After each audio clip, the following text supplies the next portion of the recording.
اعوذ باللہ من الشیطان الرجیم بسم اللہ الرحمن الرحیم الحمدللہ رب العالمین الصلاة والسلام علی اشرف الانبیاء والمرسلین سیدنا و نبینا ابی القاسم محمد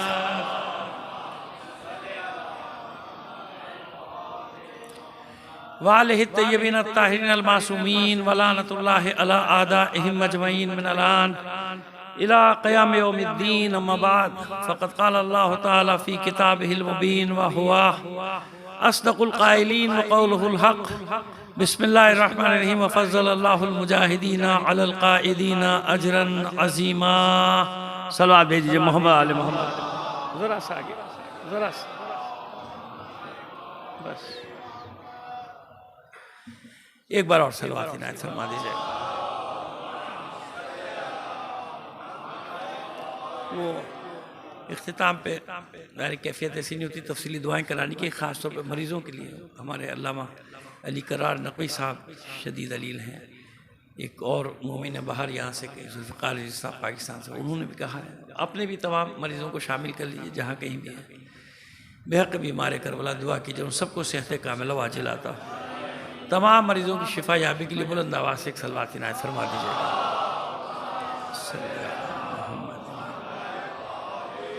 آئیے جناب, اب یہ انشاءاللہ آج کی مجلس اور کل کی مجلس, اس میں تھوڑا سا آپ کو اس کے بعد کیا ہوا, اس جنگ کے بعد کیا ہوا. کل ہم نے آپ کی خدمت میں جو عرض کیا تھا 2 منٹ میں خلاصہ کیے دیتے ہیں.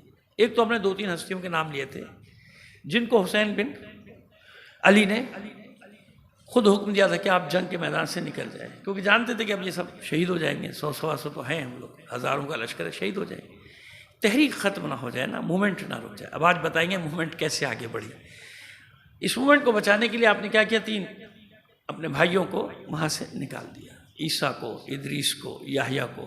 وہ نہیں جانا چاہتے تھے. میں نے اس کیا دیکھا آپ کی خدمت کو, کہتے نہیں یہ کیسے ہوگا میدان جنگ میں چھوڑ کے چلے جائیں, کیونکہ اصل میں تو انہی کے جو بھائی تھے خاندان کے, انہی کے اوپر تو یہ ساری جنگ ہوئی تھی. حسن بن محمد کو حوالے نہ کرنے پر یہ غیرت تھی نا, یہ کیسے ہوگا کہ ہم اپنے جگر کا ٹکڑا تمہارے حوالے کر دیں, اس لیے حوالے کر دیں کہ تم اس کی گردن کاٹ دو. اسی پر یہ ساری یعنی جس کو کہتے ہیں کہ لڑائی ہوئی تھی آل حسن کی نا, انہی نے ذلت کے آگے سر نہیں جھکایا. اور یہ ہمیشہ سے رہا کہ ذلت کے آگے سر نہیں جھکانا ہے. سر کٹوا دو, مر جاؤ, مگر ذلت کی زندگی کو قبول نہیں کرو. یہ تمام آل علی کا پیغام, آل ابو طالب کا پیغام یہی ہے ہمیشہ سے کہ ذلت کی زندگی کو گوارا نہ کرو, مقاومت کرو. جب دنیا ذلیل کرنا چاہے تو ڈٹ جاؤ میدان. مر جائیں گے نا, مر جائیں گے. کوئی یہ نہ کہہ سکے کہ انہی نے ذلت کے سامنے سر تسلیم خم کر دیا. نہیں, ذلت کے ساتھ مر جائیں. مرنا تو ہے سب کو, وہ بھی سارے مر گئے نا. قاتل بھی واصل جہنم ہو گئے نہیں ہو گئے. یہ ہوتا تھا, فلسفہ ایک تھا کہ مرنا تو ہم سب کو ہے. کربلا میں بھی آپ یہ دیکھیں گے سب یہ بات کرتے تھے مرنا تو ہے, تو ایسی موت کیوں نہیں, سرخ موت کیوں نہیں, باعزت موت کیوں نہیں, ہمیشہ کے لیے شرف کی موت کیوں نہیں. ایک تو یہ بات جو ہم نے آپ کی خدمت میں. ایک ہم نے عرض کیا تھا ایک اور کریکٹر ہے جناب حسین بن علی کی ہمشیرہ جو قید بھی ہوئے. لیکن یہ خیال رکھیے گا کہ یہاں جو خواتین قید ہوئیں اس میں اور کربلا کی خواتین میں بڑا فرق ہے. ان کو قید کرنے کے بعد یہ کیا گیا تھا کہ جو عباسیوں کی خواتین تھیں, خاص طور پہ زینب بنت سلیمان بن ابی جعفر, ان کے حوالے کر دیا گیا تھا. یہ ان کے ساتھ تھی جو خواتین, خاص طور پہ فاطمہ بنت علی. تو یہ بڑے ان کو عزت کے ساتھ پھر مدینے بعد میں, یعنی بغداد تو گئے, لیکن میں نے عرض کر دیا کہ وہ قید اس سے مقایسہ اس کا نہیں کیا جا سکتا. اس کے بعد پھر ایسا کبھی نہیں ہوا جیسا کربلا کے بعد بیویوں کے ساتھ ہوا تھا. واقع کربلا میں ہوا تھا, وہ واقع فخ میں نہیں ہوا. لیکن بتا اس لیے رہا ہوں کہ کوئی اگر کہہ دے کہ نہیں وہاں بھی خواتین کو قیدی بنایا گیا تو ہاں قیدی بنایا گیا تھا, لیکن ایسا قیدی نہیں بنایا گیا تھا جیسا کربلا میں. ان کو خواتین کے حوالے کر دیا گیا تھا. تو ان کی پھر سفارش کرنے والی بھی بنی عباس کی خواتین تھیں. ان لوگوں نے پھر ان کو رہا کروایا اور پھر وہاں سے مدینے پہنچا دیا تھا. یہاں تک ہم نے کل بات آپ کی خدمت میں رکھ دی تھی کہ سروں کو کاٹا گیا, لاشوں کو چھوڑ دیا گیا. اور اس لیے چھوڑا گیا, یہ کہہ کے چھوڑا گیا کہ درندے اور پرندے آ کے ان کو کھا جائے. درندے اور پرندے آئے, چرند و پرند سب آئے اور ان کو کھا جائیں, ختم کر دیں, دفنانا نہیں. لیکن ایسا نہیں ہوا. لوگ آ گئے, اطراف کیا, بعد میں آ ہی جاتے ہیں لوگ. انہوں نے کوئی گڑھے میں سب کو, بڑا سا گڑھا دفنا دیا. یہ بھی کل آپ کی خدمت میں عرض کی. اب یہ 100 کے قریب سر کاٹنے کے بعد ان میں سے جو آل حسن ہیں ان کے سب کے نام مقاتل الطالبین نے ایک ایک کا نام دیا. اور یہ بھی یاد رکھیے اس میں امام سجاد علیہ السلام کے بھی شہزادے ہیں، یعنی آپ کے بھی پوتے اس جنگ میں شریک ہیں. جناب سید الشہداء کے پوتے بھی اس میں جنگ میں شریک ہیں، یعنی جناب سید سجاد کی اولاد یعنی وہی اولاد ہوئی، تو وہ سب اس میں شریک ہیں، اس جنگ میں شریک ہوئے تھے. اور سب شہید ایک ایک کا نام اس نے دیا ہے، باقی کے نام نہیں ہے. انصار جو تھے ان میں سے 2-4 کے نام ہیں جو کوفے کے تھے، باقی کے نام نہیں ہیں. بس مجاہد تھے بیچارے، وہیں پہ سب کے سب یہ مجاہدین فی سبیل اللہ دفن ہو کے ان کو دفن کر دیا گیا. اب اس کے بعد آگے لے کے چلتے کہ ہوا کیا، اثرات کیا ہوئے. ہم نے کہا ایسے تھوڑی ایک واقعہ ہو گیا بات ختم ہوگی، نہیں. یہ آل رسول ہیں، جانتے ہیں کہ معاملات کو کیسے آگے بڑھنا ہے. اس کے بعد پھر شروع ہوا، انہی نے سر کاٹے نیزوں میں بلند کیے مکے میں، حکم تھا کہ ان کو پھراؤ گلی گلی میں، محلے محلے، تاکہ خوف و دہشت. جو وہ یزید نہیں کہتا، یہ ہادی عباسی کو آپ یوں سمجھ لیجیے کہ یزید ثانی ہے. اس نے سب کچھ وہ کیا جو یزید نے کیا تھا، صرف چند کاموں میں یہ پیچھے رہ گیا. حالانکہ چاہتا تھا، کل میں نے عرض کیا نا کہ کہتا تھا کاش میرے بس میں ہوتا تو میں فاطمہ بنت علی کو بھی وہیں پہنچا دیتا جہاں اس کے بھائی کو پہنچایا. لیکن یوں نہیں کر سکا کہ ظاہر ہے کہ حالات وہ یزید کے زمانے والے نہیں تھے نا، کہ اگر یہ کسی خاتون پہ ہاتھ اٹھاتا ہے، تلوار چلاتا ہے، سر قلم کرواتا تو وہ نہیں، پوزیشن ایسی وہ نہیں رہتی. کیونکہ عباسیوں میں بھی جو خواتین تھیں، اب دور پرے سے رشتہ داریاں تو تھیں نا بنی ہاشم کی آپس میں، تو یہ تھا کہ نہیں خواتین پہ ہاتھ نہیں اٹھانا. تو یہ فرق تھا بس یزید میں اور یہ ہادی عباسی. باقی سب کچھ کہتا زبان سے وہی تھا جو چاہتا تھا. اب بتاتے ہیں کہ اس نے کیا کیا کیا. صرف 1 سال 3 مہینے اس کی حکومت ہے، 15 مہینے بس. 15 مہینے میں اس نے سب کچھ کیا ہے. 15 مہینے میں اس نے کام دکھا دیا. 15 مہینے وہ کام کیا جو یزید نے 4-4.5 سال میں کیے تھے نا، وہ اس نے 1 سال کے اندر یعنی 1.25 سال میں اس نے سب کام کیا.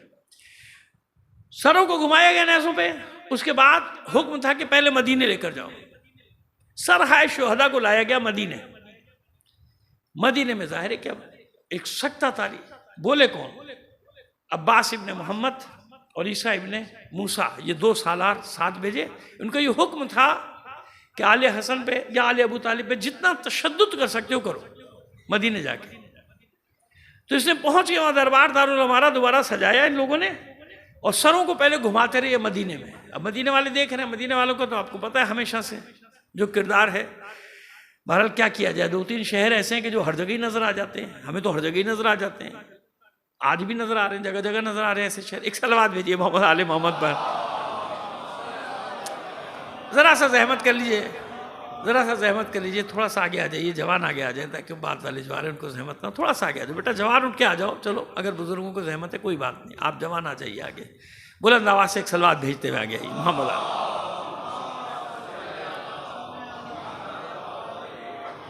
مدینے میں سرائے شہداء کو پھرایا گیا. پھر اس نے ایک حکم دیا عیسیٰ ابن موسیٰ نے کہ تمام خاندان ابو طالب کو حاضر کیا جائے. سب حاضر ہوتا.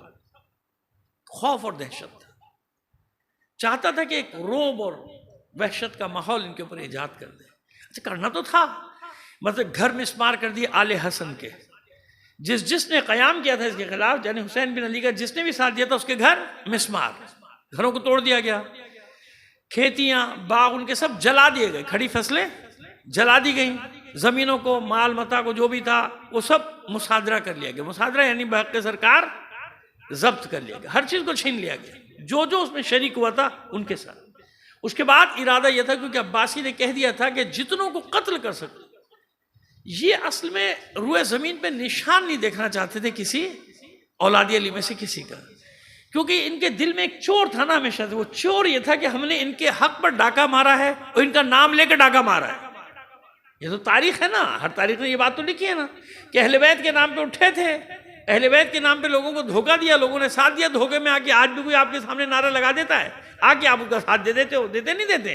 انسان ہے نا بھائی، ہم لوگ تو عام انسان ہیں، ہم تو یہی کریں گے. کوئی علم لے کے آ جائے گا ہم پیچھے دوڑ پڑیں گے. کوئی کالے کپڑے لے کے پہن کے آ جائے گا ہم اس کے پیچھے دوڑ پڑیں گے. کوئی یہاں آ کے ماتھا ٹیکے گا خانے میں، بڑا مولا یہ بھائی چلو اس کے پیچھے. آپ کو کیا معلوم، آپ بیچاروں کو، کہ جو عالم کے پاس آ کے ماتھا ٹیک رہا ہے، سجدہ کر رہا ہے، اس کے اندر کیا ہے آپ کو تو نہیں معلوم. ایسے ہی ہر زبانے میں سمجھ میں آ رہی ہے، ایسا ہر زبانے میں، ایسا ہر زبانے میں لوگ. اس کے لیے بڑی بصیرت چاہیے، اس کے لیے شعور چاہیے کہ انسان سمجھے حالت کو، ایک دم بہک نہ جائے نا فوری طور پہ. نہیں سمجھے تو صحیح حالات کو، اس کے پیچھے مقصد کیا ہے، چاہتا کیا ہے یہ جو ایک دم اچانک جس کا ہمیں حسب نسب بھی نہیں معلوم ہوتا، ہمیں معلوم ہی نہیں ہوتا، لیکن بس یہ صفت دیکھتے پیچھے چل پڑتے ہیں۔ ارے بعض تو ایسے بھی ہم نے دیکھے کہ جو جن کے بارے میں ابھی تک یہ شک ہے کہ یہ مومن بھی ہوئے کہ نہیں ہوئے، لیکن انہیں سے کوئی بحث نہیں، لوگوں کو بھی سے مولا کا ذکر بڑا اچھا کرتا ہے، باقی سب خیر ہے، کچھ بھی کرتا ہوں۔ صلوات بھیجیے محمد آل محمد پر، سمجھ رہے آپ؟ اس لیے باتیں ریکارڈ کراتے جاتے ہیں آپ کے سامنے کہ کم از کم کچھ لوگ تو سوچیں گے سمجھیں گے کہ بھئی ایک دم کسی کے پیچھے چل پڑنا، اور خصوصاً آج کے دور میں جب چاروں طرف سے یلغار ہو، دین پر، تشیع پر یلغار ہو، قوم پر یلغار ہو، تو ایک مومن کو اتنا سادہ تو نہیں ہونا چاہیے۔ مومن تو دل کی آنکھوں سے دیکھتا ہے نا، مومن کی بصیرت، مومن دل کی آنکھوں سے ان سازشوں کو پرکھتا ہے جو سازشیں نظر نہیں آ رہی۔ اگر ایسے مومنین نہ ہوتے، ان سازشوں کو دیکھنے والے نہ ہوتے، تو دنیا آپ کو کچل چکی ہوتی، ختم کر چکی تھی۔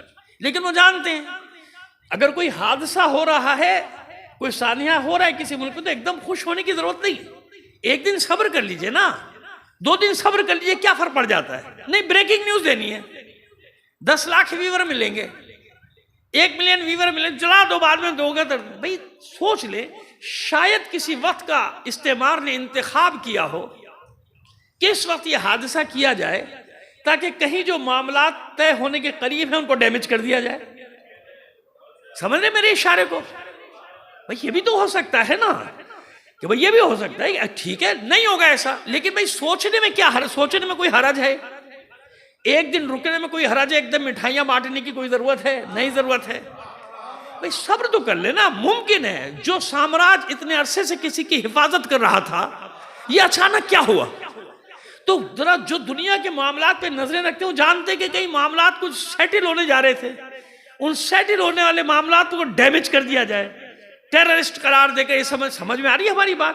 بھئی وہ واجب القتل ہے، سب کچھ ہے، لیکن سوچنے میں کیا حرج ہے کہ اگر اس انداز میں بھی سوچ دیں کہیں کوئی سازش تو نہیں ہے اس کے بہانے۔ 9/11 پہ کیا ہوا تھا؟ پورے عالم اسلام میں مٹھائیاں بٹ رہی تھی۔ 11 ستمبر کو کیا ہوا تھا؟ جہاز ٹکرائے اور ابھی سوچے سمجھے بغیر مٹھائیاں بٹنی شروع ہو گئیں، اور جناب رقص ہو رہے ہیں، اور جناب شادیاں نے بجے مار دیا۔ اس کے بعد کیا ہوا؟ اس 11 ستمبر کی آڑ میں کیا کیا انہوں نے مسلمانوں کے ساتھ؟ کیا کیا انہوں نے مسلمان ممالک کے ساتھ؟ کیا کیا انہوں نے لیبیا کے ساتھ؟ کیا کیا اور ملکوں کے ساتھ؟ سمجھ میں آ رہی ہے بات؟ تو مومن کو اتنا سادہ نہیں ہونا چاہیے کہ ایک سامنے کی چیز کو دیکھ رہا ہے یہ ہو گیا واقعہ، ڈاری بھائی سوچ لو نا، ذرا سا سمجھ لو، ممکن ہے معاملہ پیچھے کچھ اور ہو، وہاں تو اتنی خوشی نہیں منائی گئی جہاں کا فتویٰ تھا، کیوں؟ وہ دیکھ رہے تھے نا معاملات کو، پہلے دیکھ لو، سمجھ لو معاملہ ہے کیا، ایسا تو نہیں کہ اس کے پیچھے بھی کوئی سازش چل رہی ہو۔ صلوات بھیجیے محمد آل محمد پر، ہے بات؟ تو خصوصاً آج کے دور میں میرے عزیزوں، اتنی جلدی دھوکہ نہیں کھانے والے بنو کہ جو آئے آپ کو دھوکہ دے کے چلا جائے، جو آئے آپ کی سادگی سے فائدہ اٹھائے چلا جائے، جو آئے آپ کی محبت محمد و آل محمد کا کو ایکسپلائٹ کرے، استحصال کرے اور چلا جائے۔ نہیں ہونا چاہیے نا ایسا، زمانہ ایسا نہیں ہے، آخری زمانے کے قریب ہے، میں کوئی زمانے کا تعین نہیں کر سکتا، لیکن حالات بتا رہے ہیں نا، حالات کہہ رہے ہیں کہ کچھ ہونے والا ہے، کچھ ہونے والا ہے، تو اس ہونے والے میں ہمیں اپنی تیاری، اپنی صف بندی کرنی ہے نہیں کرنی؟ جو صف بندی ہوا میں تھوڑی ہوگی، نعروں کی اپنی حقیقت ہے، نعرے جوش دلاتے ہیں، لیکن خالی نعروں سے سارا کام ہو جاتا ہے کیا؟ جب تک اس دماغ کو کام میں نہ لایا جائے، ہے کہ نہیں ہے؟ ایک فکر کی چیز۔ خیر، تو میں عرض کر رہا ہوں، ایک صلوات بھیجیے محمد آل محمد پر۔ وہ بات کہاں سے کہاں؟ اب بات یہ ہو رہی تھی کہ صاحب خلاصہ کرتے ہیں بات کا، وہ پتہ نہیں کہاں سے کہاں چلی جاتی ہے بات۔ مومنین کو ان کے مال کو مصادرہ کر لیا گیا، لوٹ لیا گیا، کچھ کو چھوڑ دیا گیا، ان سب کو طلب کیا گیا۔ حکم یہ تھا کہ دیکھنا نہیں چاہتے تھے، یہ بات میں کر رہا تھا، عباسی روئے زمین پہ کسی کا نشان نہیں دیکھنا چاہتے تھے آل علی میں سے، تاکہ کبھی کوئی دعوے دار پیدا ہی نہ ہو۔ آپ کو معلوم نا متوکل کے زمانے سے کیا شروع ہو گیا تھا؟ سامرا میں قید، حتیٰ کہ 11ویں امام پر تو اتنی زبردست انہوں نے پابندیاں لگائی تھی کہ انہیں یقین تھا کہ 12واں دنیا میں آیا ہی نہیں۔ یہ تو اللہ کا حکم تھا نا، اللہ کی مشیت تھی کہ وہ کام ہوا، ورنہ ہم پڑھتے رہتے ہیں آپ کے سامنے تاریخ، ظاہر کہ 10ویں امام سے وہ سامرا قید خانہ ہی بنا ہوا تھا نا۔ 10ویں امام، اب اسی لیے مرکز 2 اماموں کے وہاں ہے، اور پھر وہ غیبت امام زمانہ، غیبت صغرا کا آغاز بھی وہیں سے ہے نا بات۔ تو یہ عباسی تھے کہ جنہوں نے ریکارڈ قائم کیے تھے مظالم کے، ظلم و ستم کے، شیعوں پر اور خاص طور پہ خانوادہ اہل بیت کے، سب کو بلا لیا گیا۔ اب یہ جو خوف اور دہشت کا ماحول تھا اس کو توڑنا تھا۔ کیسے توڑا جائے، ہے نا؟ کوئی آواز ایسی چاہیے تھی کہ مدینے پہ جو سکتا تھا، خاص طور پہ ایک خاندان اس کے 100 کے قریب افراد ان کے سر کٹے ہوئے آ گئے نیزوں پر، کیا حالت ہوگی؟ بھئی سب امام تھوڑی ہیں، اس میں امام تو ایک ہی ہے، سب تو امام نہیں ہے، اتنے سارے سر آئی تو کیا حالت ہوگی مدینے کی؟ تو اب یہ اس جو خوف جو وہ بٹھانا چاہ رہے تھے، اس خوف کی فضا کو توڑنے کی ضرورت تھی۔ اس خوف کی فضا کو کون توڑے؟ جو اس لہجے میں ان سے بات کر سکے، جو ان کے سامنے کھڑا ہو کے بات کر سکے۔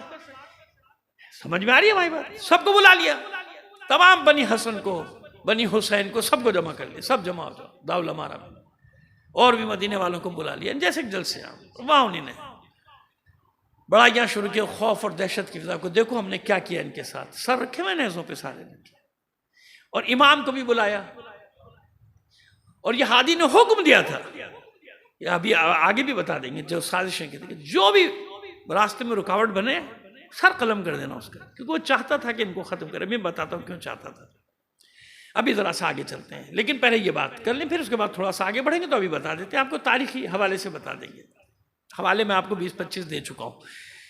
تو اب جب یہ دیکھا، امام باب الحوائج بھی بیٹھے ہیں، اب پھر وہی ایک بات آتی ہے بار بار، اس روایت کو لے کے لوگ کھڑے ہو جاتے ہیں کہ حسین بن علی نے بیعت طلب کی امام سے۔ میں اس کا پورا تجزیہ آپ کے سامنے پیش کر چکا ایک مجلس میں، کیسا نہیں تھا۔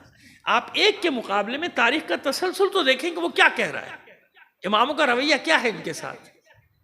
اب جب ایسا ماحول ہے، اہل بیت بیٹھے ہوئے ہیں، یعنی خاندان رسالت کے فرزندان علی سب بیٹھے ہیں، فرزندان حسین حسن سب بیٹھے ہیں، اور خوف کا ماحول ہے، چاروں طرف ان کے سپاہ لشکر لے کر آئے تھے نا مدینے پہ، دوبارہ کنٹرول کیا تھا تو پورا لشکر تھا، سب سپاہ چاروں طرف بہنا شمشیر لے کھڑے۔ جب وہ اپنا کارنامہ بیان کر چکا عیسیٰ ابن موسیٰ، تو پھر امام موسیٰ کاظم علیہ السلام گفتگو کا آغاز کیا امام نے، کیونکہ اس خوف کی فضا کو توڑنا ہے، اور اس خوف کی فضا کو کون توڑے؟ امام نے گفتگو کا آغاز کیا، سب سے پہلے کہا فَإِنَّا لِلَّهِ وَإِنَّا إِلَيْهِ رَاجِعُونَ، بے شک ہم اللہ کی طرف سے آئے ہیں، اسی کی طرف ہم پلٹ کر چلے جائیں گے۔ کان الحسین مسلمن صالحن صوامن، یہ میں کئی بار تکرار کر چکا ہوں، آج اس میں 1-2 جملوں کا اضافہ بھی کرنا ہے۔ صوامن آمرن بالمعروف وناہین عن المنکر وما کان مثلہ فی اہل بیت۔ اور بات ہے کہ وہاں اللہ کی طرف سے اللہ کی طرف پلٹ، کیونکہ اب وہاں ان کی کردار کشی کی جا رہی تھی نا، عباسیوں نے آغاز کر دیا تھا جیسے یہاں ہوتا ہے، کردار کشی کا آغاز کر دو تاکہ کوئی راستے میں رکاوٹ نہ رہے، تو انہوں نے یہ کام کیا تھا، قتل کرنے کے بعد کردار کشی شروع کر دی۔ یہ تھا سارے عیب لگانے، وہ جیسے مسجد نبی کا میں نے واقعہ بتایا کہ ان کے اوپر ڈال دیا، سب کچھ خود کر کے گئے ڈال دیا۔ حسین بن علی پہ مسجد نبی کی توہین ہوئی، یہ ہوئی، جانور باندھے، یہ کیا وہ کیا، تمہاری سنت تھی، آل رسول کی تھوڑی تھی، ان لوگوں کی سنت تھوڑی تھی۔ تو فرماتے ہیں کہ جس کا وہ ذکر کر رہے تھے اس کا نام لے کر کہتے ہیں حسین اللہ کی راہ میں سر تسلیم خم کیے ہوئے بندہ تھا، حسین اسلام پر تھا اور عبد صالح تھا۔ ہاں ایک جملہ اور کہا وہ مزہ، وہ چلا گیا، چلا تو گیا، مزل حسین چلا گیا، کانا مسلمن، لیکن اس حالت میں گیا ہے کہ اسلام پر تھا۔ آپ جانتے نا قرآن میں انبیاء کی دعا ہے، یہ کیا انبیاء کی دعا کہ پروردگار آخر وقت مرتے وقت تک ہمیں اسلام پر باقی رکھنا، یہ بہت بڑی دعا ہے، یہ بہت جو قرآن میں نقل 2-3 مقامات میں، پھر وہاں جاؤں گا تو پھر اور 15 منٹ ادھر چاہیے مجھے۔ کہا کہ وہ مسلم تھا، سب سے پہلے کہا کہ وہ اسلام پر تھا، جب دنیا سے گیا ہے تو وہ اسلام پر تھا، عبد صالح تھا اور بہت زیادہ روزے رکھنے والا تھا۔ صوامن یعنی بہت زیادہ روزے رکھنا، تواب یعنی بہت زیادہ توبہ۔ اسی طرح یہ کیا ہے، اللہ کے لیے آئے تواب تو بہت زیادہ توبہ قبول کرنے والا، انسان کے لیے آئے تو بہت زیادہ توبہ کرنے والا ہے نا۔ مومن کا معنی یہ نہیں ہوتا. جو ایک صاحب سے میں سن رہا تھا کہ ان کی تقریر میں کہیں سن رہا تھا کہ اللہ ہے، اللہ کا ایک نام المومن بھی ہے نا، تو انہوں نے کیا تشریح بیان کی، معاذ اللہ حاکم بدن، کہتے اللہ ہے مومن اور علی امیر المومنین. خدا کا خوف کرو، تمہاری انہی باتوں کی وجہ سے مصیبت ہوئی ہے. بچوں کے تم نے دماغ خراب کر دیے. یہ بچے یہی سمجھتے ہیں اور کوئی بولی ان کو سمجھ میں نہیں آتی. المومن جب اللہ کے لیے آئے تو امان دینے والا. پڑھتے ہو نہیں، میں کوئی دعویٰ نہیں کر رہا بھائی بہت بڑا عالم ہونے کا، لیکن کم سے کم جو چیز بیان کرو اس کے بارے میں تو پڑھ کے آ جاؤ نا. اگر کسی لفظ کی تشریح کرنا ہے تو اس کے معنی تو دیکھ لو کہ لغت میں کتنے معنی میں آ رہا ہے وہ عربی میں.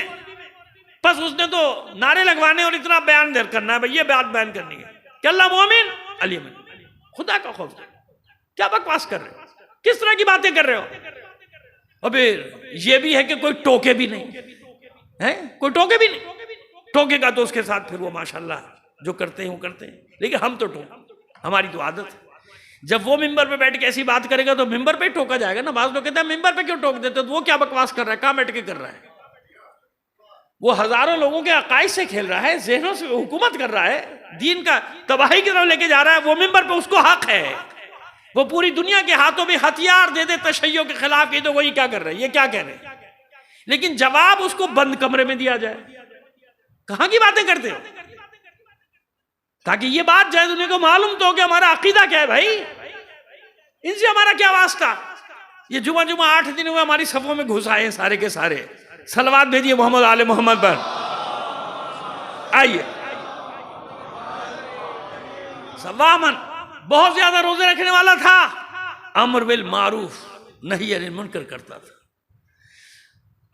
پورا نچوڑ کر کے 26 سال کے جوان حسین ابن علی کی زندگی کے پورا مقصد، جہاد کے مقصد کو 5 لفظوں میں بیان کر دیا امام نے. یعنی جو بھی اس کی زندگی گزری امر بالمعروف، اس نے جو کیا ہے وہ امر بالمعروف تھا اور نہی عن المنکر تھا. اور ہم اہل بیت میں اس کی مثال کوئی بھی نہیں ہے. یعنی امام شامل نہیں ہے، یہ ذہن میں رکھیں. امام یعنی مراد ہے خاندان میں. ہمارے خاندان میں اس کی مثال ستا چھا گیا دربار پہ. عیسیٰ ابن موسیٰ اور عباس ابن محمد کی سمجھ میں نہیں آ رہا کہ وہ کہیں کیا. امام نے جملے کہے، اٹھے باہر چلے گئے. اس ایک آپ کے یعنی 5 چھوٹے چھوٹے الفاظ یا 5 جملے کہہ لیجئے، کیونکہ ہر ایک میں ایک مفہوم چھپا ہوا ہے. 5 جملوں کا خطبہ، 5 جملوں کی گفتگو، یہ ہر ایک نے لکھی. تو اللہ کے بندو، حسین بن علی پہ الزام لگانے سے پہلے یہ تو دیکھ لو کہ مرنے کے اس کی شہادت پر امام نے اس کو کس طرح سے یاد کیا ہے. کیا امام کسی امامت کے معاذ اللہ باغی کو ایسے یاد کرے گا؟ ایسے یاد کرے گا امام؟ نہیں یاد کیا. جن کی مذمت کریں ان کی مذمت کی، نام لے کے مذمت کی. لیکن نہیں، شخص کیوں یہ اس لیے چاہتے تھے کہ بھرے دربار میں حسین بن علی کے کردار کشی کر رہے ہیں یہ. تو امام نے جواب کہاں دیا؟ کمرے میں تھوڑی دیا، بھرے دربار میں ہی جواب دیا، تاکہ جو لوگ یہ سن رہے ہیں کہ وہ ایسا تھا، اس نے مسجد میں تباہی کی، اس نے یوں کیا، اس نے بغاوت کی، اس نے لوگوں کو بغاوت پہ اکسایا. یہ سب ہوتا ہے نا. اب میں اتنی احتیاط سے آج کل یہ جملے استعمال کر رہا ہوں کہ کہیں کوئی اور نہ لے جائے. آج کل بہت ساری لائنیں چل رہی ہیں. صلوات بھیجیے محمد آل محمد پر. مسئلہ ہے. اچھا ایک صلوات بھیجیے گا محمد آل محمد پر انشاءاللہ. تو اب مسئلہ یہ بڑا مشکل ہو رہا ہے. کیا میں نے کہا نا کہ تاریخ میں مماثلت اتنی آ جاتی ہے نا کہ لوگ شک کرنے لگتے ہیں کہ مولانا کہیں لائن تو نہیں دے رہے کوئی. نہیں بھائی، میں کوئی لائن نہیں دیتا، آپ کو نہ دے سکتا ہوں. میں تو وہ بات کر رہا ہوں جو ہمیشہ سے کر رہا ہوں. 40 سال سے جب سے ممبر پہ آیا ہوں جب سے کر رہا ہوں. صلوات بھیجیے محمد آل محمد پر.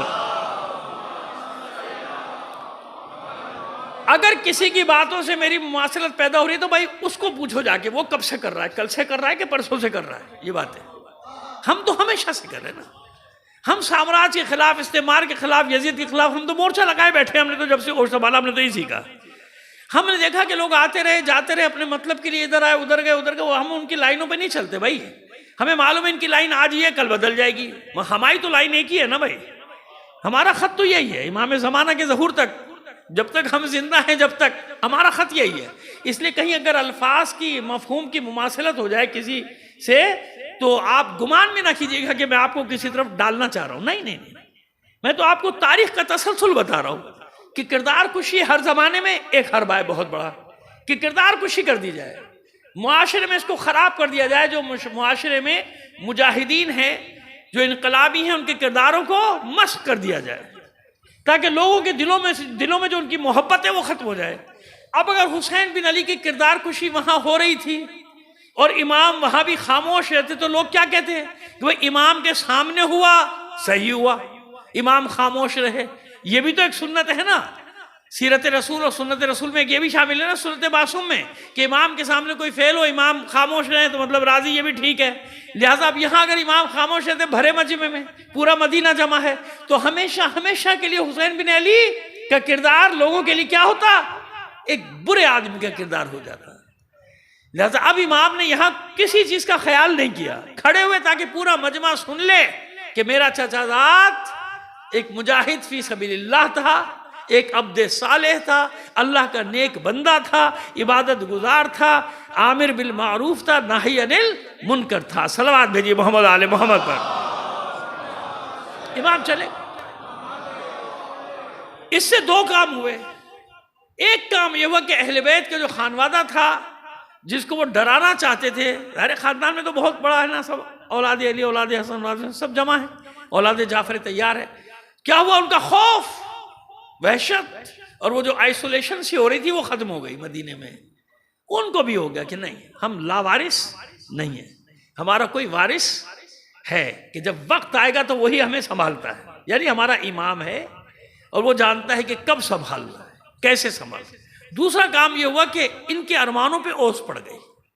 عیسیٰ ابن موسیٰ اور عباس ابن محمد، یہ جو عباسی سپہ سالار تھے، انہی نے اسی میں عافیت جانی کہ بھئی یہاں سے یہ سر اٹھاؤ اور بغداد چلو، شہداء کے سر لو اور بغداد پہنچ جاؤ۔ وہ تاراجی کا حکم تو دے ہی چکے تھے، جس نے اس میں حصہ لیا تھا قیام میں ان سب کو تباہ و برباد کر دیا، ان کا مال چھین لیا گیا، وہ سب مال غنیمت کی صورت میں مصادرہ کر لیا گیا، ان کی کھیتیوں کو جلا دیا گیا، ہری بھری کھیتیاں جلا دی گئیں، باغات جلا دیے گئے، زمینیں چھین لی گئیں، جس نے بھی قیام کیا تھا۔ یعنی ایک بار تاراج نہیں ہوئے سادات، ایک بار تاراج، ایک پوری تاریخ ہے تسلسل۔ اتنے سال سے میں پڑھ رہا ہوں، یقین مانیں، اور ابھی تک مجھے حسرت رہتی کہ کبھی تفصیل سے یحییٰ ابن عبداللہ کے بارے میں پڑھ دوں، اس مجاہد کے بارے میں، اس کے لیے 10 مجلس سے پڑھوں، کبھی دل چاہتا ہے جناب ادریس ابن عبداللہ کے لیے پڑھ دوں، اس کے دل چاہتا ہے، کبھی چاہتا ہے کہ دیباج، شہزادہ حسن جو اصغر دیباج جن کو کہا جاتا تھا، تو ان کے لیے کچھ پڑھ دوں۔ اتنی طویل تاریخ ہے ہماری، سرخ تاریخ ہے۔ یہی تو دکھ ہوتا ہے کہ ہماری تاریخ ہے انقلاب کی، ہماری تاریخ ہے سرخ، ہمارے لہو سے سرخ ہے، ہمارے آباء و اجداد کی، ہمیں پتہ نہیں کس لائن پہ ڈال دیا گیا۔ صلوات بھیجیے محمد آل محمد پر۔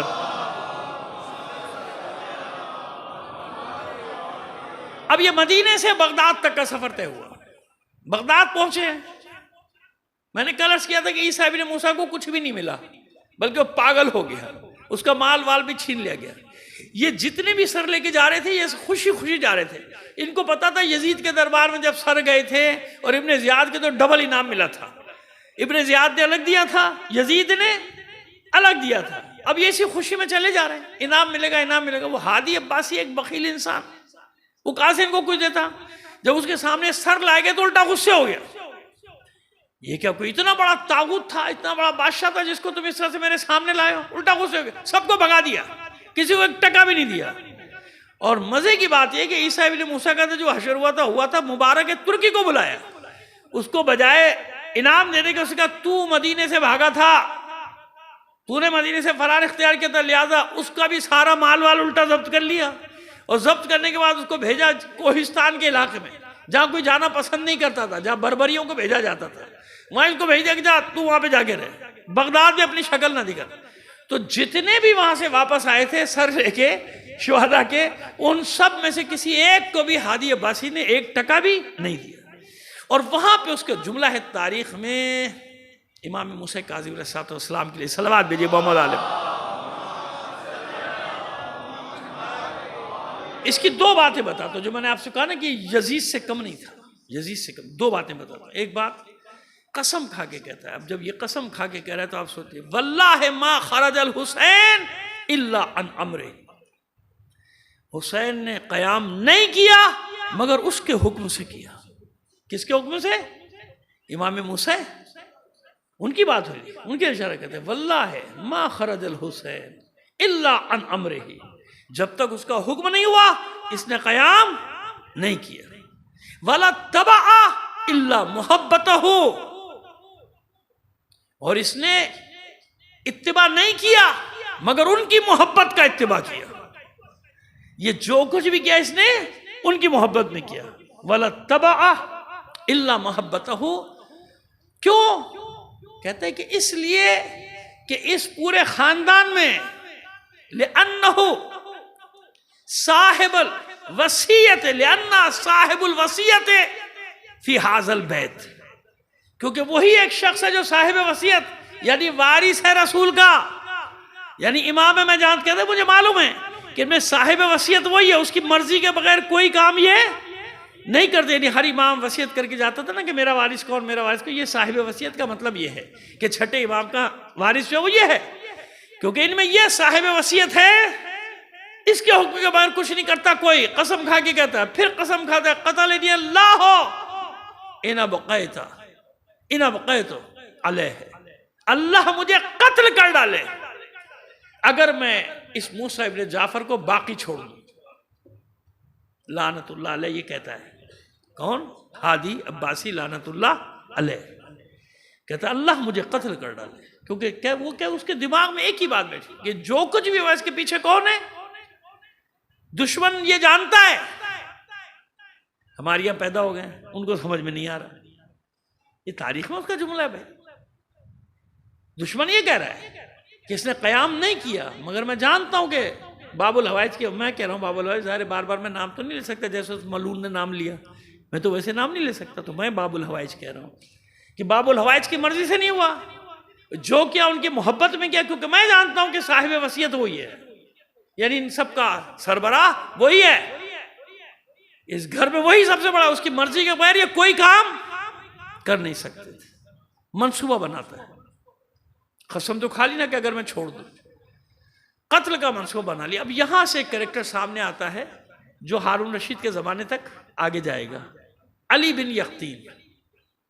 یہ ہادی عباسی کے زمانے سے دربار میں نفوذ پیدا کر چکا اور امام کا خاص آدمی ہے، تو جانتے ہیں نا، اب اتنے واقعات آپ نے سنے، امام کا خاص آدمی، باب الحوائج کا خاص آدمی وہاں ہے، لیکن سارے ان کی مرضی کے کام کرے کیونکہ امام کے حکم سے ایک ڈیوٹی انجام دے رہا ہے نا، ہاں لڑائی والے لشکر میں نہیں ہے تاکہ کسی بے گناہ کے خون سے ہاتھ رنگین نہ ہو،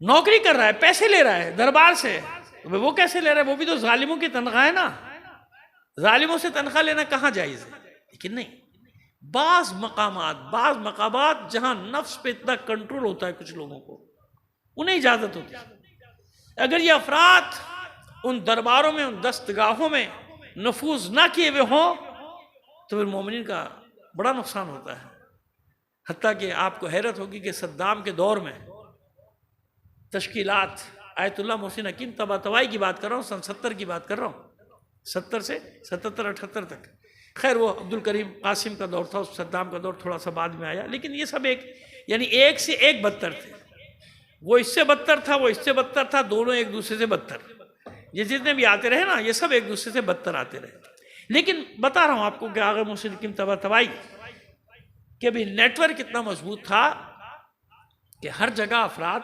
بیٹھے ہوئے تھے جو بر وقت اطلاع دے دیتے تھے، مطلع کر دیتے تھے کہ یہ ہونے والا ہے، یہ ہونے والا ہے، یہ ہونے والا ہے، یہ ہونے والا ہے۔ ایک نیٹ ورک ہوتا ہے نا، اس کو میں نے کہا نا کہ خالی نعرے سے تھوڑی چلتی ہے بات، جب تک شعور نہ ہو کہ کہاں کہاں افراد ہونے چاہیے، یہ ساری باتیں مجھے یہاں سے کرنی پڑتی، میں نہیں کروں تو پھر کیا کروں، کہاں جا، دیواروں سے تو باتیں کر نہیں سکتا، کیا کروں، بتانی پڑتی ہیں، تو یہ پورا نیٹ ورک تھا۔ تو علی بن یقطین وہی باب الحوائج کی جتنی بڑی تحریک تھی نا، یاد رکھیے زندان میں بیٹھ کے بھی اتنی بڑی تحریک شاید کسی کی ہوتی، اسی لیے وہ جانتے تھے ہادی عباسی بھی، ہارون رشید کیوں اتنے برسوں تک زندان میں رکھا، زندان بدلتے رہے، زندان بدلتے رہے، زندان بدلتے رہے، کیوں؟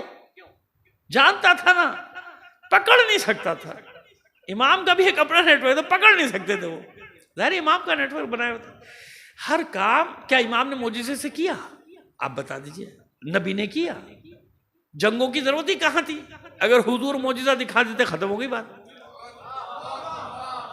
ایک تو آپ اس ذہنیت سے باہر نکل آئیے کہ ہمیں کچھ نہیں کرنا، جو کرنا ہے امام کو آگے کرنا ہے۔ تو بھائی آپ کے آنے کا فائدہ کیا ہوا؟ آپ میں مجھ میں کون سے سرخ آپ کے پر لگے ہوئے، آپ میں مجھ میں کہ ہمیں کچھ بھی نہیں کرنا؟ نہیں، ورنہ واقعی کربلا نہ ہوتا نا، مولا کو جنگیں لڑیں، زخم لگے بھی لگائے بھی۔ بھائی احد میں ہے، یہاں تک ممکن ہے بھائی کم زیادہ ہوں، لیکن روایت یہی تاریخوں کی کہ آپ کو احد میں ایسے لڑتے غول میں گھس جاتے تھے نا بھائی، جبھی تو 8-10 تلواریں ٹوٹی تو ذوالفقار آئی تھی نا، ایسے تو نہیں آ گئی تھی ذوالفقار، 8-10 تلواریں ٹوٹی تو ذوالفقار آئی، تو جب نکلتے تھے تلوار بھی لہو میں غرق اور آپ کو بھی زخم لگے ہوتے تھے۔ 37 زخم آئے تھے علی کو، کتنے؟ اب عام لوگوں کو تو آج یہ باتیں بتائی بھی نہیں آتی، بچے نئے بچے کہیں گے اللہ توبہ اللہ توبہ، یہ کیا کہہ دیا مولانا نے؟ علی کو زخم لگ گیا، کیا مطلب؟ علی کے سر پہ ضربت نہیں لگی؟ جناب سید الشہداء کو سینکڑوں زخم نہیں لگے؟ اولاد رسول کو کربلا میں زخم نہیں لگے؟ میں آپ کو یہ سمجھانا چاہ رہا ہوں کہ وہ صاحب معجزہ ہے، یعنی اختیار ہے اس کے پاس، اسی لیے اختیار ہے کہ وہ اس اختیار کو اپنے لیے استعمال نہیں کرتا، اس نے اپنے اختیار کو اللہ کی مرضی کے تابع رکھا ہوا ہے، ورنہ اللہ اختیار دیتے ہی نہیں۔ سمجھ میں آگئی بات؟ اپنے لیے نہیں ہے، اختیار ہے، جہاں امامت کو ثابت کرنا ہے نا وہاں اختیار دکھا بھی دیا۔ صاحب معجزہ ہے، اس کا کوئی انکار نہیں، امامت کے باب میں ہے یہ چیز، صاحب معجزہ ہے، صاحب کشف و کرامات ہے، سب ہے امام کے پاس، لیکن ہر کام ایسے تو نہیں کیا نا، تو پھر آپ نے کیسے سمجھ لیا کہ آپ کو کچھ بھی نہیں کرنا، امام آئیں گے سب کر لیں گے؟ تو وہ دعا کہاں گئی امام زمانہ کے لشکر میں شامل ہونے کی کہ میں شامل ہو جاؤں، سب شامل ہو جائیں؟ سمجھ آ رہی ہے ہماری بات؟ اب جب سوشل میڈیا پہ جاتی ہے بڑی مشکل، کیونکہ لوگ اس میں سے 1 منٹ کا کلپ نکالتے ہیں چلا دیتے ہیں، اور پھر جناب بھگتنی پڑتی ہے ہم کو۔ 2 منٹ کا کلپ، تقریر کیا ہے پوری نہیں معلوم، ایسا ہو ہمارے ساتھ تو بہت ہوتا ہے، لگے میں اس پہ یہ کیسے کہہ دیا وہ کیسے کہہ دیا فلاں، بھائی پوری تقریر سن لو نا، 1 گھنٹے سوا گھنٹہ تھوڑا اپنا وقت نکال لو، شاید کوئی بات سمجھ میں آ جائے۔ بھائی اس سے یہ 2 منٹ کا جو تم کلپ آپ ملاحظہ فرما رہے ہیں، اس سے پہلے بھی تو کچھ کہا ہوگا، اس کے بعد بھی کچھ کہا ہوگا، تو کیا ہوگا؟ سیاق و سباق کے سائے میں جب دیکھو گے یا سنو گے تو بات سمجھ میں آ جائے گی، میں پہلے کیا کہا اور بعد میں کیا کہا، بات واضح ہو جائے گی۔ ہاں پھر آپ کا اعتراض بنتا ہے، کوئی سوال بھی بنتا ہے، اب میں کیا سوال کا جواب دوں؟ ایسے سوال ہے کہ بھئی آپ نے سنا ہی 2 منٹ ہے، آپ جو سوال کر رہے ہیں وہ اسی تقریر میں موجود ہے، اب یہ 2 منٹ میرے کنٹرول، میں تھوڑی جاری کر رہا ہوں، میں تھوڑی نکال رہا ہوں، جس کو 2 منٹ چاہیے ہوتے ہیں وہ نکال دیتا ہے، کسی کو 4 منٹ چاہیے وہ نکال دیتا ہے، پوری تقریر سنتا نہیں ہے۔ صلوات بھیجیے محمد آل محمد پر۔ اور میں ہر جگہ اعلان کرتا پھرتا ہوں کہ میں تو خود کہتا ہوں میری طرف سے کوئی پابندی کوئی کسی قسم کی بھی نہیں ہے، جس کو میں تو پڑھ ہی لے رہا ہوں کہ دنیا میں جائے، لیکن بھائی میرا پورا مفہوم تو بھیج دو، تم اس میں سے اپنے مطلب کی 3-4 منٹ کی نکال چلا دیتے ہو، ہمارا کام خراب ہو جاتا ہے سارا کا سارا۔ سمجھ میں؟ ہم نے منع نہیں کیا کسی کو، ہم روکتے بھی نہیں کسی کو، بھائی جس کو جو بھیجنا ہے بھیجو چلاؤ، ہم اسی لیے تو پڑھ رہے ہیں، اور کاہے کے لیے پڑھ رہے ہیں کہ ہماری بات جائے، سب جگہ پہنچے، جہاں تک جا سکتی جائے، ہماری تو اچھی بات ہے، ہمیں تو خوشی ہوگی کہ ہم ایک تقریر یہاں کر رہے ہیں پوری دنیا میں وہ سنی جائے، لیکن پوری تقریر تو سن لو نا بھائی، لیکن لوگوں کو ٹائم نہیں ہے، لوگ جلدی میں، جلدی بہت ہے لوگوں کو، 2 منٹ میں فیصلہ کر لیتے ہیں، 2 منٹ کی بات سنیں گے رزلٹ نکال دیں گے، یہ مولوی نے کہا یوں نہیں ہو، یہ ایسا تھا ویسا، بھائی جو تو اعتراض کر رہا ہے وہ تو بتا چکے پہلے آدھے گھنٹے میں، وہ آدھا گھنٹہ تو نے سنا ہی نہیں ہے۔ صلوات بھیجیے محمد آل محمد پر۔ آئیے اب یہ قسم کھاتا ہے کہ میں امامت کو ختم کروں گا، قسم کھا لے، منصوبہ تیار ہو گیا۔ علی بن یقین پیغام بھیج دیتا ہے امام کو کہ فرزند رسول منصوبہ بن گیا ہے، یہ آپ کو راستے سے اب ہٹانے جا رہے ہیں، کیونکہ یہ وحشی تھا، جنگ تھا۔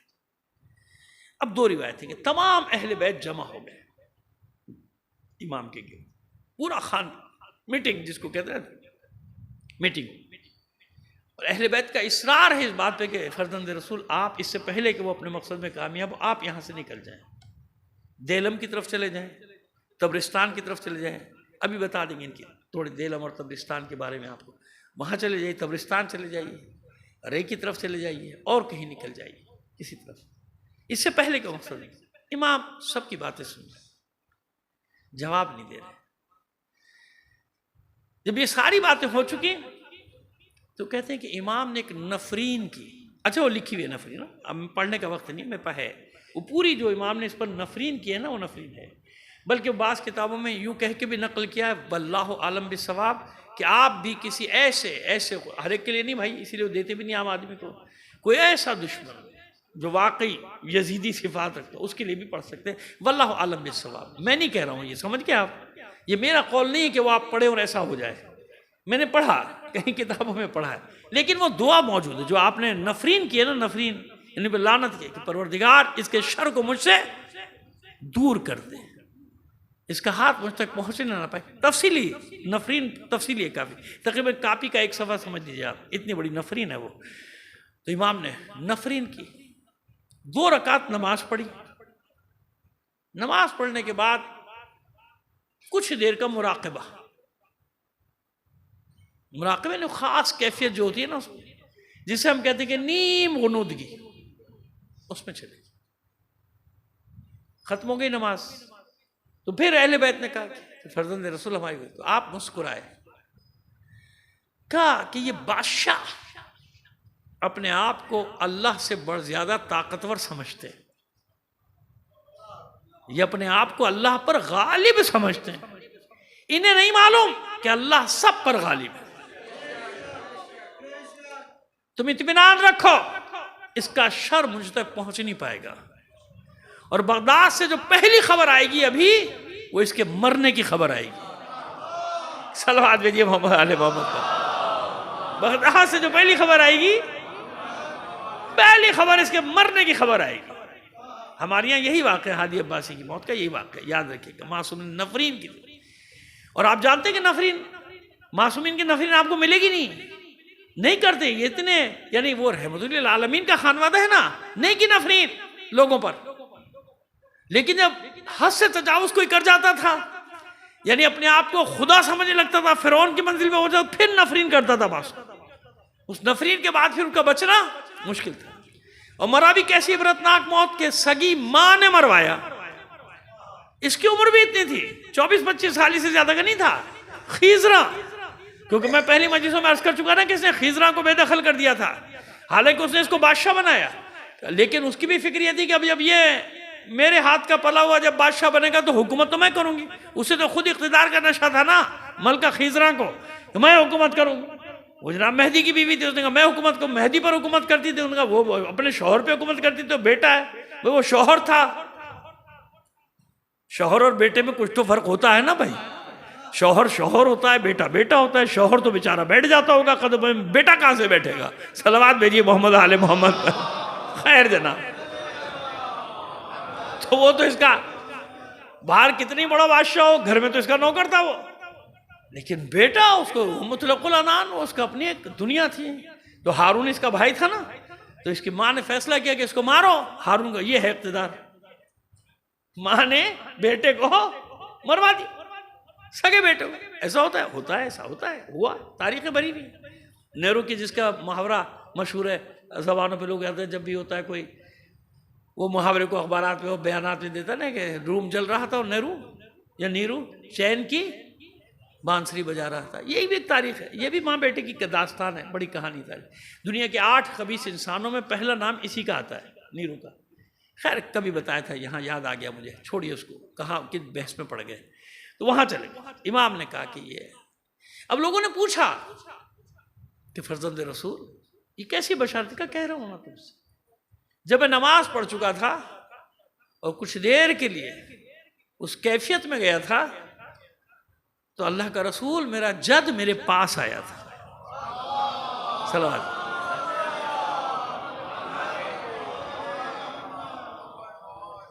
کہا ہمارے جد ہمارے پاس آئے اور مجھ سے خیریت جیسے ہوتا ہے، کس حال میں ہو میرے بیٹے. تو میں نے کہا اپنے جد سے کہ اے اللہ کے حبیب، اے اللہ کے رسول، اس نے مجھ پر زندگی تنگ کر دی ہے، اس نے مجھ پر زندگی تنگ کر دی ہادی نے، میں اس سے بہت تنگ ہوں، اس کے شر سے ہم سب کو رہائی دے دے۔ آپ کو معلوم ہے کہ اس نے کیسے کیسے فرزندان رسول کو قتل کر دیا ہے، اس کے شر سے نجات۔ کہتے ہیں میرے جد نے، حضور نے مجھے سینے سے لگایا اور کہا کہ تمہارے پاس پہلی خبر ہی وہ آئے گی، اب اللہ نے تمہیں اور تمہارے خاندان کو اس شر سے آزاد کر دیا۔ صلوات بھیجیے محمد آل محمد پر۔ ٹھیک ہے جناب، تو وہ جو منصوبہ بنا رہا تھا، جس نے لاکھوں درہم دے چکا تھا مدینے میں اور یہاں وہاں سب کو بانٹ چکا تھا کہ بس ختم کرو تاکہ میرے راستے کا کانٹا، اس سے پہلے امام کی نفرین ہوئی اور وہ جہنم رسید ہو گیا۔ پھر حالات بدل گئے کیونکہ ہارون آیا تھا، پھر اس کو سنبھالنا پڑا۔ ہارون کو شروع میں تو بڑا دوست بن کے رہا تھا نا۔ اب آئیے، یہ یہاں تک بات، وقت بہت ہو گیا، لیکن کل کے لیے اشارہ کر دیں آپ کو، دو شخصیتوں کے بارے میں آپ کو بتائیں گے، ایک یحییٰ ابن عبداللہ اور ایک ادریس ابن عبداللہ۔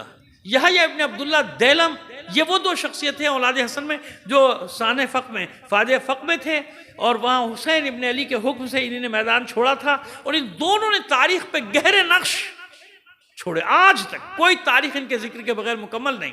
ادریس ابن عبداللہ کے بارے میں اتنا بتا دوں کہ یہ فاطمی سلطنت، فاطمین مصر جو کہلاتے تھے، اس حکومت کا بانی تھے یہی ادریس ابن عبداللہ، ابن حسن مثنیٰ، ابن حسن مجتبیٰ علیہ السلام۔ صلوات بھیجیے محمد آل محمد پر۔ یہ ادریس، اور کافی عرصے تک اس کو ادریسی حکومت بھی کہا جاتا تھا۔ بعد میں کیونکہ سید تو تھے نا، ذرا اولاد تو تھے، بعد میں ان کی لائن بھی چینج ہو گئی، ادھر ادھر بھٹک گئے جب کچھ ہوا، لیکن ادریس بن عبداللہ یہ وہ مجاہد تھا جس نے پورے ایک علاقے کو، شمالی افریقہ، پورا شمالی افریقہ پرچم کر دیا۔ یعنی روئے زمین پر پہلی باقاعدہ مملکت جو اہل بیت کی اولاد نے قائم کی، یعنی اہل بیت رسول میں سے قائم کی، وہ تھی فاطمیوں کی حکومت شمالی افریقہ کی۔ بعد میں ان کے حصے بکھرے ہوئے نا، بعد میں فرقے ہوئے، لیکن جب قائم کی ہے تو کس نے قائم کی ہے؟ ادریس ابن عبداللہ، یعنی بہترین نابغہ روزگار اپنے زمانے کا، امام حسن کے پوتوں میں سے ایک پوتا جس نے وہاں جہاد کیا، اور جب قائم کی تھی تو بہترین جیسی ہونی چاہیے ویسی تھی۔ وہ تو بعد میں پھر وقت کے ساتھ ساتھ لوگ بدلتے ہیں نا، وہ فرقے بنے اور یہ سب ہوا۔ فاطمین مصر میں سے اب پتہ نہیں کتنے فرقے تو ان میں سے نکل گئے، کوئی 20-22 فرقے تو انہی کے بن گئے تھے، لیکن جب قائم ہوئی تو یہ کس کی حکومت کہلائی؟ اہل بیت کی حکومت کہلائی تھی۔ اسی لیے آج تک ان کو دشمنی میں وہی کہا جاتا ہے۔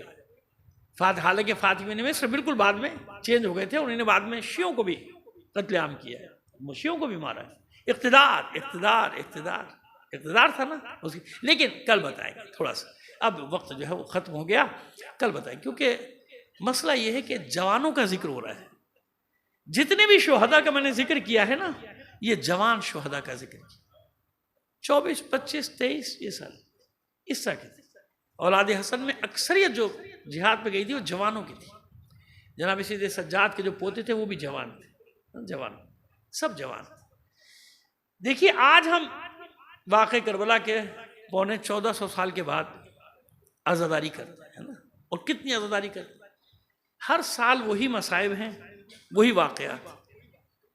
میں آپ کو رلانے کے لیے جملہ نہیں کہہ رہا، کبھی یہ نہ سمجھے گا کہ میں آپ کو زبردستی رلانے کے لیے جملہ نہیں، میں ایک فطری بات کر رہا ہوں۔ پوری زندگیاں ہماری گزر جاتی ہیں لیکن ہمارے آنکھوں کے آنسو رکتے نہیں، وہی واقعات ہیں نا، وہی شہادتیں، وہی واقعات، لیکن ہماری آنکھوں کے آنسو نہیں رکتے۔ اب آپ اندازہ کیجئے جو اس واقعے سے قریب تھے، جو گھر کے لوگ تھے، ان کا کیا حال ہوتا ہے۔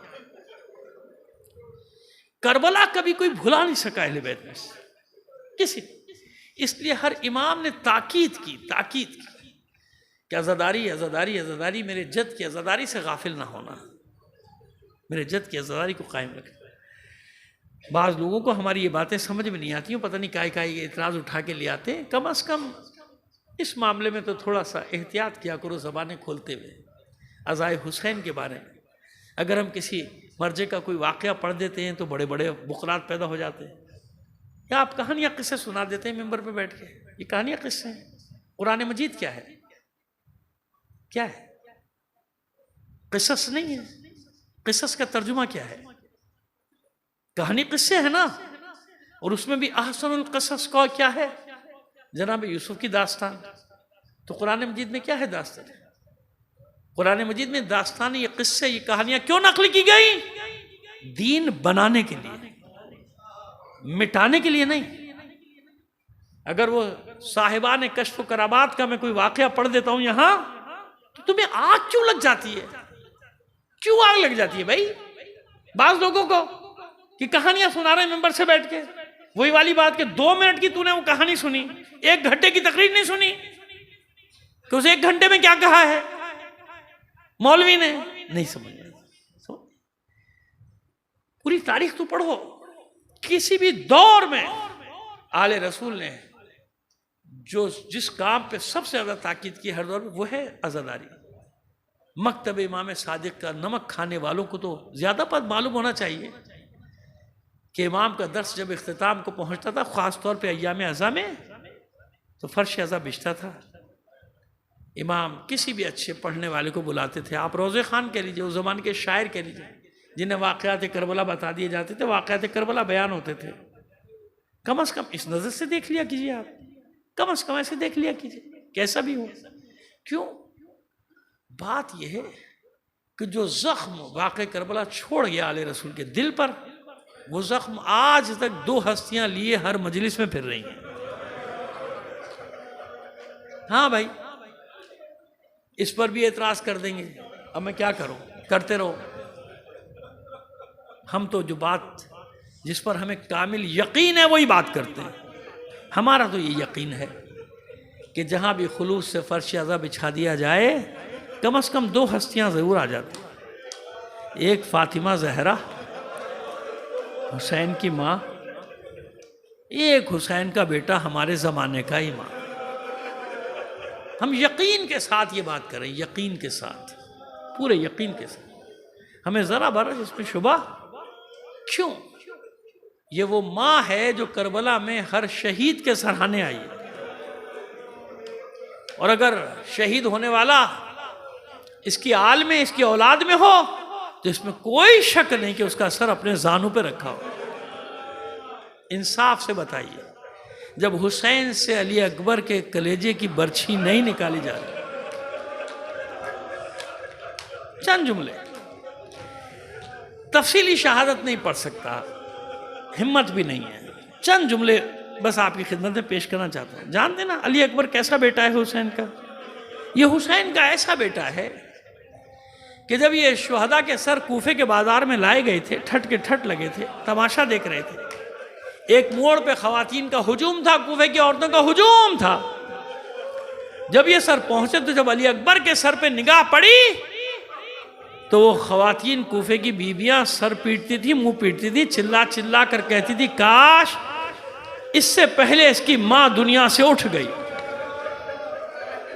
ایسا حسین علی، ایسا حسین تھا کہ اسے رخصت کرتے وقت حسین نے گلے سے لگا کے اور پسر سعد کا رخ کر کے اسے بددعا دی تھی،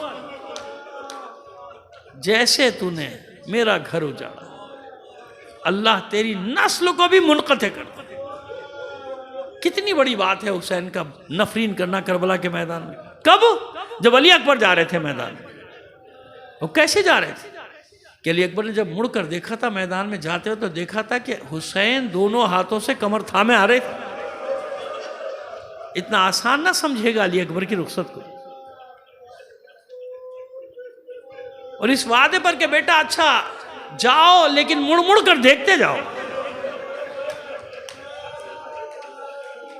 علی اکبر جنگ کرتے رہے اور حسین کا عالم یہ تھا کہ کبھی دائیں طرف دوڑتے تھے کبھی بائیں طرف. کیوں؟ جس سمت میں علی اکبر جنگ کرنے جاتے تھے نا حسین اسی طرف دوڑنا شروع کر دیتے تاکہ میرا بیٹا میری نظروں کے سامنے رہے، میں اپنے علی اکبر کو دیکھتا رہوں. لیکن ایک موقع ایسا آیا جب حسین کا چاند، حسین کا مہرو، حسین کا محلقہ چاند شام کی سیاہ بدریوں میں گھر گیا، گہنا گیا چاند، حسین کا چاند گہنا گیا. حسین آوازیں دے رہے علی اکبر بیٹا کس طرف ہے، کس طرف ہے، آواز دے. علی اکبر کے کانوں میں آواز آ رہی ہے لیکن علی اکبر کیسے بتائے بابا تیرے علی اکبر کے ہاتھ سے تلوار چھٹ گئی، خود گر پڑا، سپر گر گئی. بس اب تو چاروں طرف سے تبر کے، تلواروں کے، تیروں کے وار تھے۔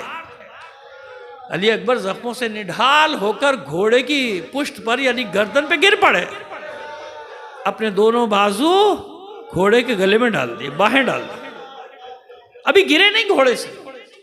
اسی کیفیت میں تھے کہ سنان ابن انس یا حکیم ابن طفیل آگے بڑھا، اس ملون نے پوری برچھی علی اکبر کے کلیجے میں اتار دی۔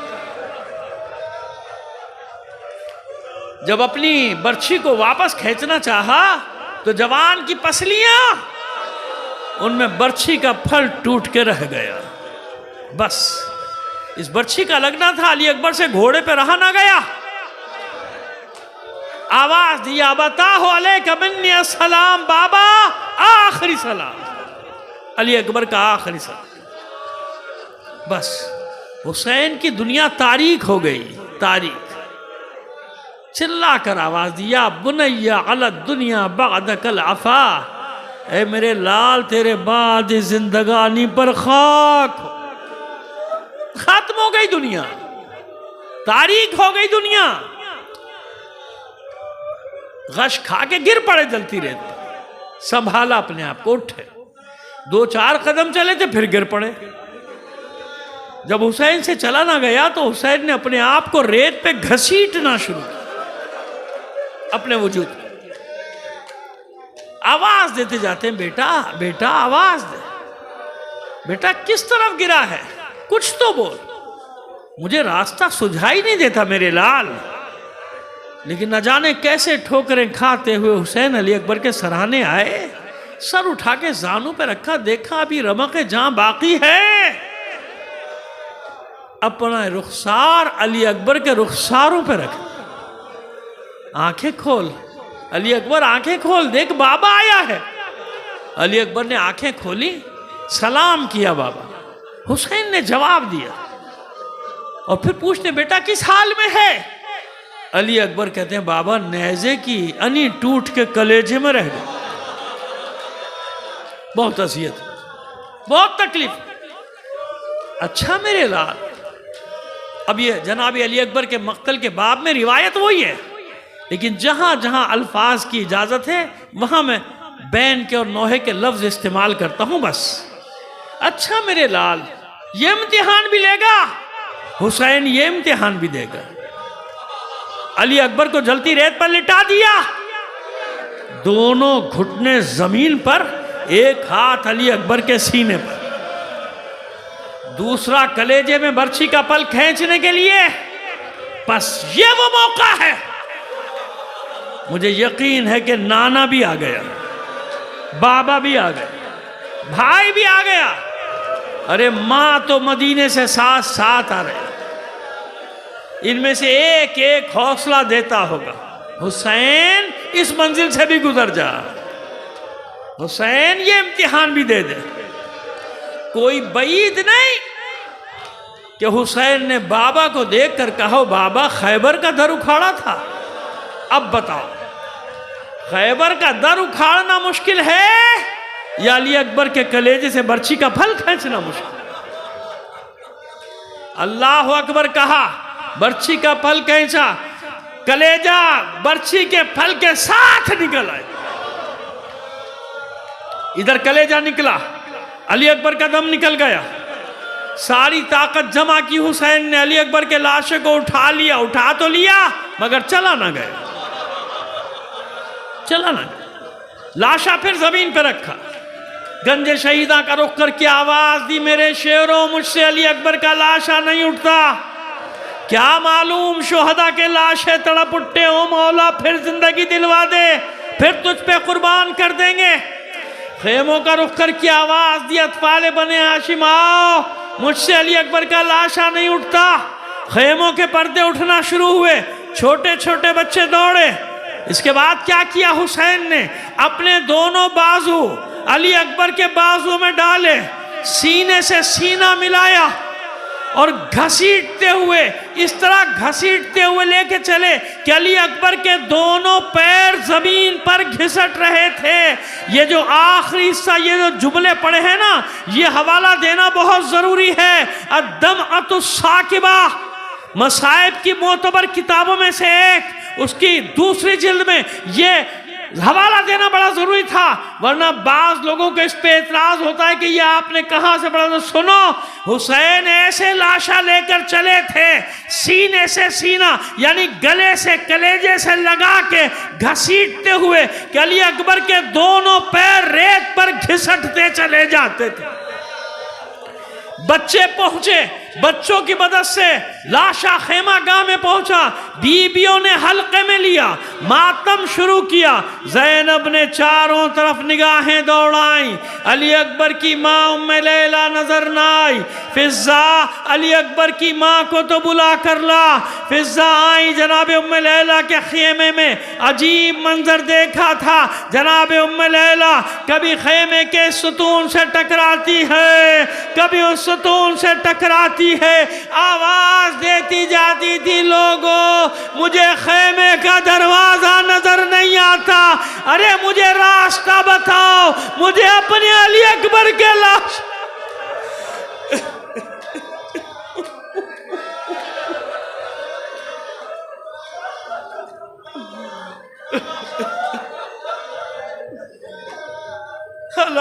لعنت اللہ علی القوم الظالمین۔